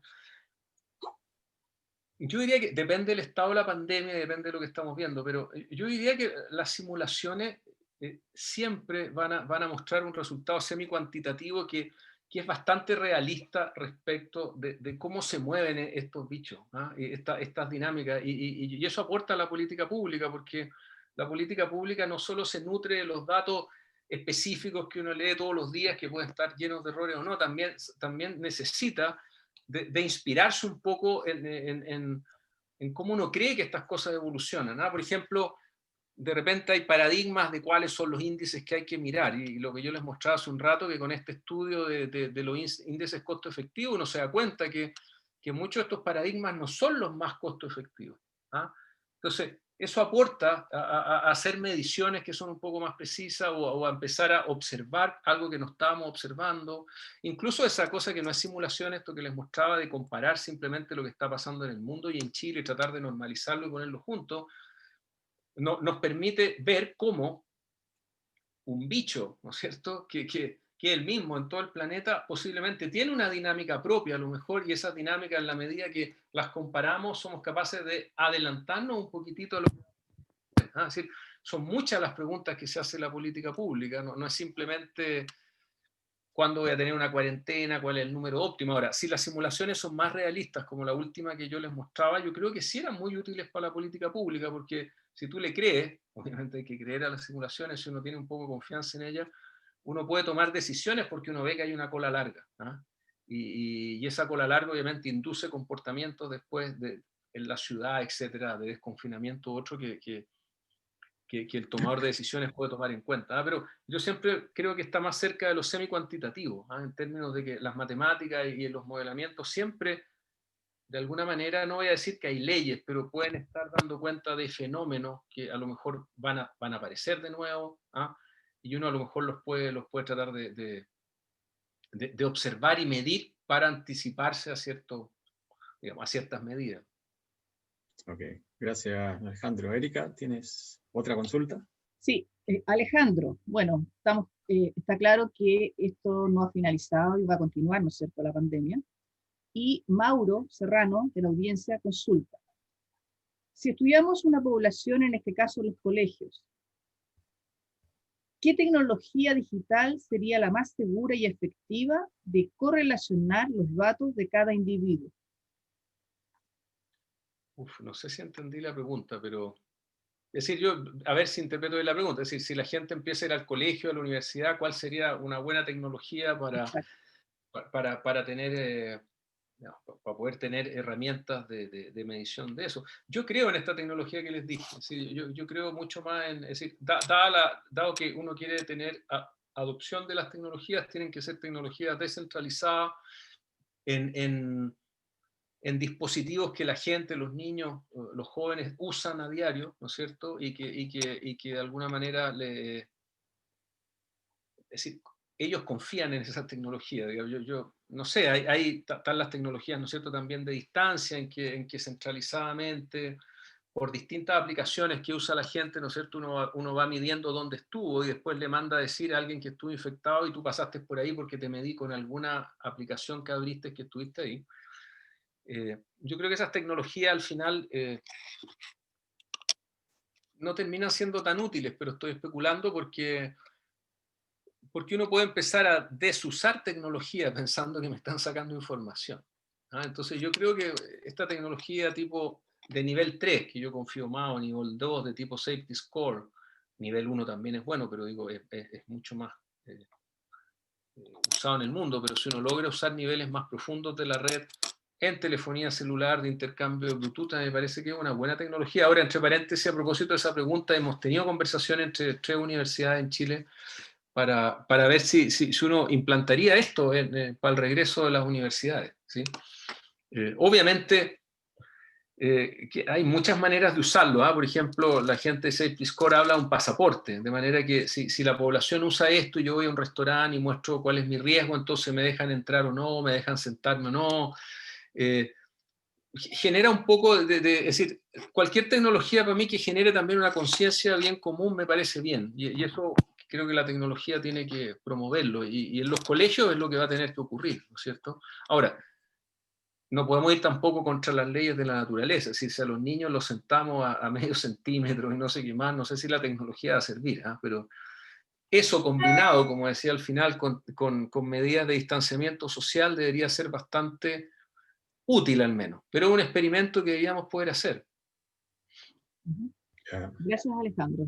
Juan Pablo. Sí, tenemos otra que yo creo que va en la línea de lo que estabas indicando, que está asociado a los elementos y acciones que se toman. Entonces, Juan Caniguante pregunta cómo se modela el riesgo de los integrantes de las redes involucradas, de aquellos que usan elementos o acciones de protección como mascarillas, distanciamiento social, etc. Bueno, eso se modela con una cierta probabilidad de los individuos en función de lo que hemos visto en Santiago. Es decir, cada individuo, ¿no es cierto?, tiene estados, y esos estados, ¿no es cierto?, ocurren con una cierta probabilidad. Es decir, hay comunas también en la movilidad, ¿no es cierto?, que uno ha visto ya con datos públicos que se muestran en el Ministerio de Ciencia o en otros lugares. ¿Cuál es la probabilidad que alguien de una cierta comuna se mueva más de la cuenta durante una cuarentena? Es decir, son todos parámetros que uno estima, obviamente, y que trata de hacer lo más realista posible, pero cada individuo, ¿no es cierto?, tiene estados que tienen que ver con el distanciamiento social, tienen que ver con la tasa de aceptación de la tecnología, tienen que ver con su movimiento. Y bueno, y así se simula. Después, cuando interactúan, hay ciertas probabilidades que la gente realmente, cuando pasaron los dos celulares, se conectaran. ¿Ah? Lo que podría, ¿no es cierto? Ya la gente de la audiencia había un vidrio y se conectaron. La verdad es que la gente ni siquiera se tocó, entonces es un falso positivo, es un indicio de falso positivo. Todo eso se modela con ciertas probabilidades que tratamos de hacerlas lo más realista posible en función de la evidencia. Ahora, la evidencia es relativa hasta hoy día, pero bueno, ahí está el ojo del modelador para hacer eso lo más realista posible. Ok, Erika, ¿tienes otra? Sí, Tenemos varias preguntas todavía. Sí, hay hartas preguntas, Alejandro. Mira, Daniel Fernández pregunta lo siguiente. ¿A qué atribuye usted que el MinSal o el gobierno no considera las recomendaciones o propuestas de los científicos nacionales para una adecuada toma de decisiones y una adecuada transparencia pública de los registros del COVID para poder con ello frenar o disminuir notoriamente la pandemia? No sé, no podría responder eso. Tampoco sé si no la ocupan, si ahí también hay distintos niveles. Por ejemplo, como yo decía antes, algunos estudios, todos los estudios del centro son públicos, han sido tomados como referencia, al menos en el comité asesor presidencial, están puestos en sus minutas. En el caso de lo que hemos hecho nosotros con esta simulación, la pusimos a disposición del ministro de Ciencia y él está interesado y ya ha promocionado el hecho de que hagamos estudios. Ahora, claro, somos un país, no sé a qué lo atribuyo, soy científico, ¿no es cierto?, hace 30 años. Claro, un país que tenemos una dinámica con la ciencia que tiene que cambiar. Perdona, no le estoy sacando el trasero a la jeringa, solo que, es decir, tenemos un problema efectivamente en Chile de cómo hacemos que la ciencia se haga mucho más parte de las decisiones públicas y se involucre o se considere, no sé cómo decirlo, tener una sinergia mucho más grande con la industria, con los tomadores de decisiones, con un montón de áreas de la sociedad. Y yo diría que eso no es distinto cuando ocurre una pandemia. En algunos niveles yo creo que sí se ha considerado y ha cambiado y hay distintas discusiones públicas de algunos ministros. Pero efectivamente yo diría que es algo que tenemos que aprender mucho en Chile. Es decir, la ciencia chilena, primero, es una ciencia que existe, que es buena, y tiene mucho que decir, también tiene mucho que conversar. Esto no es top-down en ninguna dirección, es decir, no es que el tomador de decisiones se tiene que postrar a nosotros y nosotros, por otro lado, seguir todo lo que él dice. Es una conversación que tenemos que aprender a tener entre científicos y Estado. Ahora, como centro hemos tratado hace 20 años de establecerla y no digo que hayamos tenido infinito éxito, pero creo que algún éxito hemos tenido en hacer ese camino. No es fácil ese camino, porque también hay ideologías de cómo uno organiza los países y las instituciones, no solo los estados, también la industria respecto de cómo se mete la ciencia. No sé cómo se hace, digo, pero sí creo que hay que hacerlo y hay que hacer mucho más esfuerzos para que eso ocurra. Ahora, en esta pandemia yo creo que hemos tenido ciclos distintos. Hay un ciclo posiblemente donde uno se sintió menos escuchado y otros ciclos donde uno siente que algunas recomendaciones tienen sentido.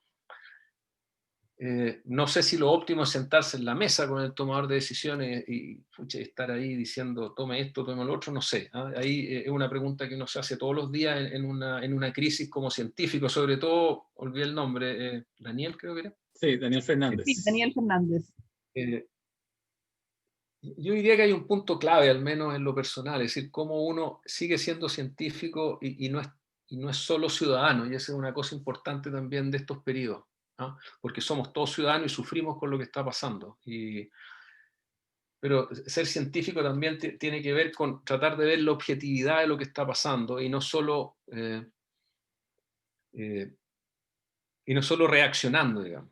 Y yo creo que como nos cuesta hacer esa transferencia, y posiblemente a los tomadores de decisiones también, esos cruces tienen complejidades, digamos. Pero no tengo la respuesta, Daniel. Lo que sí me gustaría que fuese mejor y que lo profundicemos y que hagamos todo un esfuerzo para que eso pueda ocurrir en el tiempo en Chile, porque porque Chile tiene buenos científicos y tiene mucho que decir en las crisis. Juan Pablo. Okay. Sí, sí. Bueno, Daniel tiene otra consulta. Estamos seleccionando en función del tiempo que estimamos para esto. Así que vamos a seleccionar las preguntas. Pero Daniel tiene otra, y Daniel Fernández, y dice, ya que con 9 meses de esta pandemia en nuestro país, ¿por qué no tenemos una aplicación en nuestros celulares que esté monitoreando el COVID-19 en la población nacional? Es una buena pregunta. Yo también me la hago porque soy fanático del tema y llevamos varios meses tratando de mostrar las posibles ventajas a través de simulaciones. Yo diría que somos bien aversos al riesgo también en Chile, es decir, estos son experimentos y si Chile entra en esto va a ser uno de los países que entró a experimentar, ¿no? Y si nos va bien va a ser un súper buen experimento para adelante. ¿Por qué no lo tenemos? Yo no sé, yo no tomo las decisiones, pero yo creo que estamos sufriendo nuestra aversión al riesgo también. Es que estamos esperando mucho, a lo mejor para que esto esté súper probado en Alemania y en algún otro país, para atrevernos. Ni siquiera a escalas pequeñas nos hemos atrevido, porque a lo mejor no tenemos todo en nuestro celular, pero a lo mejor en algunas localidades chilenas la podríamos tener o estar decidiendo tenerlo, o en algunos ambientes, incluso industriales, de alto impacto en un país podríamos tenerlo. Yo creo que estamos sufriendo un poco de la aversión al riesgo, pero eso es mi posición personal, porque soy menos averso a poner tecnología. Creo que además hay una oportunidad en Chile de testearnos cómo somos en esto. Es decir, tiene miles de otras implicancias usar este tipo de tecnología. Cómo somos para el bien común de verdad, digamos. Es que las vamos a usar, nos vamos a preocupar de cargar el celular, es que vamos a tomar las medidas que nos diga el riesgo. Yo creo que tiene un montón de ventajas este experimento para la sociedad chilena. Okay. Yo creo que en función del tiempo vamos a pasar a la última pregunta. Tenemos varias, así que Erika, ¿tienes otra pregunta más? O sea, yo quería pedirle a Alejandro, porque el tiempo ya estamos más o menos en la hora, si puedes hacernos un resumen de las lecciones aprendidas en todo este proceso. Porque esto ha sido nuevo para todos, o sea, no solamente el tema de la pandemia, sino el tema, como dices tú, de cómo aportar en este proceso. ¿Cuáles serían para ti esas lecciones aprendidas? Desde el punto de vista de lo que nosotros hicimos, no solo lo que hemos visto que hace otra gente. Voy a decir algo, primera lección que va a parecer obvia, este es un problema complejo, no es... Estamos lejos de lo predecible, primera lección. Segundo, creo que hay que aprender a conversar mucho más entre distintas disciplinas, en particular la medicina y la ingeniería. Yo he visto mucha versión en ambos sentidos. Creo que, y dado que estamos al colegio de ingeniería, tenemos que aprender a trabajar multidisciplinariamente. Volviendo a la pregunta anterior, ¿por qué no instalamos estas tecnologías? A lo mejor tiene que ver también cómo dialogamos los ingenieros con el área médica y el área médica con los ingenieros. Yo creo que tenemos que aprender a tener una sociedad que trabaja mucho más transdisciplinarmente. Las pandemias no son unidimensionales, no son de una disciplina. Muchas veces lo obvio ya lo hicimos, y es lo obvio que hay que hacer, porque hay que hacerlo y están los especialistas, etc.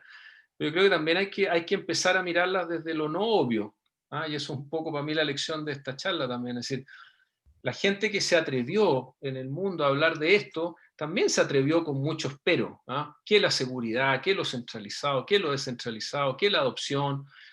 Pero bueno, algunos países más rápidos en adoptar tecnologías como Alemania, ya proponer lo hicieron y están llegando al final en lo que están haciendo y están evaluando.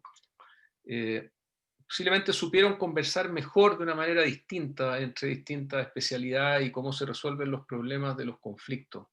Incluso cientistas sociales, ¿no es cierto?, estamos obligados a conversar entre todos, porque esto de adoptar una tecnología y la aversión o el riesgo son problemas que son del individuo, no son solo de la tecnología. Yo supongo que todos los tecnólogos acá en la sala saben eso, digamos. No es solo hacer una aplicación súper buena, La gente tiene que gustar, tiene que sentirse segura con ello, etcétera, etcétera. Y para mí esa es una lección. Ahora, hay otras que tienen que ver con los datos, qué datos publico, etcétera, pero eso sale tanto en la prensa que es más fome para mí. Digo, yo de verdad creo que que hay una lección que tenemos que tomar entre todos, que primero es un problema difícil, tenemos que saber trabajar el bien común y para eso lo tenemos que hacer bien multidisciplinariamente, y cuando estamos formados como ingenieros, tenemos que saber conversar muy bien con otras disciplinas, así como las otras disciplinas también con nosotros, para poder hacer avanzar los proyectos y no simplemente sea un diálogo de sordo. Esta es una tecnología, nos sirve si sirve, o al revés, tú no entiendes nada de tecnología.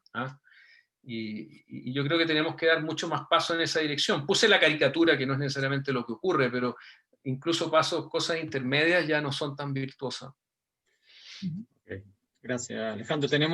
Cerramos con esta última, tenemos más preguntas, pero queremos cerrar en función del tiempo de todos. Una última pregunta que la hace Felipe Arbulú, y dice que en las simulaciones, ¿qué radio de ventana de contagiados consideran? El gráfico de círculos concéntricos, a eso se refería. Tres. En general usamos 3. Es decir, porque nos convencimos desde que 3 era, es decir, si uno quería hacer una diferencia, 1 era muy pequeño, es decir, la API más tradicional, es decir, necesitaba mucho apoyo de otras medidas. En cambio, si uno quería hacer de esto una solución tipo pasaporte sanitario de alguna manera, no sé si llamarlo así, están desprestigiadas esas palabras, 2 y 3 nos parecía más adecuado. 3 en particular era lo que estaba recomendando la gente de Safety Score. Ahora, Felipe, eso obviamente tiene inconvenientes informáticos también, es decir, guardar más y también, es decir, mucha más carga del Bluetooth, etcétera, y eso son problemas tecnológicos que también tienen que resolver estas aplicaciones. Okay. Bueno, muchas gracias. Damos por cerradas las preguntas, Erika. Pasamos a Alfredo. Bien. ¿Sí?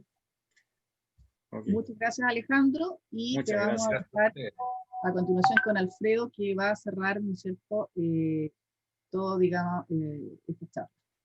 Gracias, Erika, gracias, Juan Pablo. Excelentes las preguntas de la audiencia. Hubiésemos querido tener más tiempo para responderlas todas, pero ya se nos fue el horario.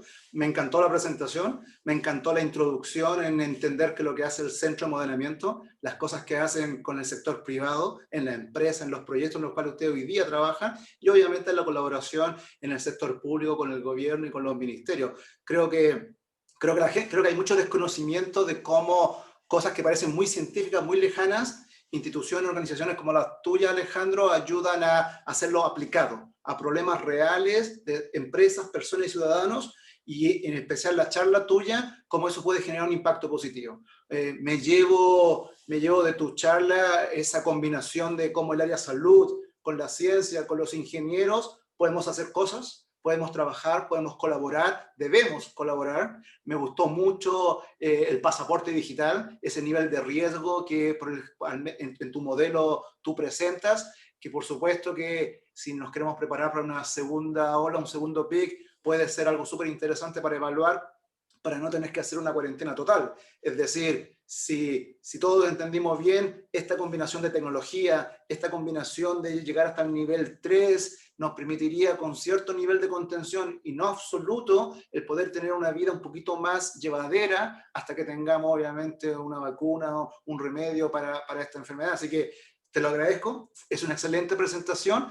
Antes de que se vayan, les quiero pedir a la audiencia que nos ayuden respondiendo una única pregunta muy cortita. Constanza la va a mostrar ahora en pantalla.